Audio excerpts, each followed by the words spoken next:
Hey everyone, and welcome back to another video. And in this video, I'm going to show you how to enable Face ID on the NerdWallet app. Now, this video is going to be particularly useful for individuals. Let's say that you want to go ahead and basically two-step authenticate your account, keep it more secure, and you want to log in using Face ID.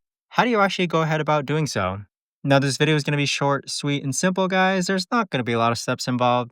Now, in order to do this, let's first log on to the NerdWallet app. Next, on the upper left-hand corner, click on the three lines that look like a hamburger. From here, click on Settings. And then from here, click on Face ID. Now, on this option here, you have a toggle button to allow you to turn on Face ID or turn off Face ID. Go ahead and turn it on, and then that will allow you to actually log into the NerdWallet app using Face ID. But that right there, guys, is the best and easiest way that I know of to actually go ahead and enable Face ID on the NerdWallet app.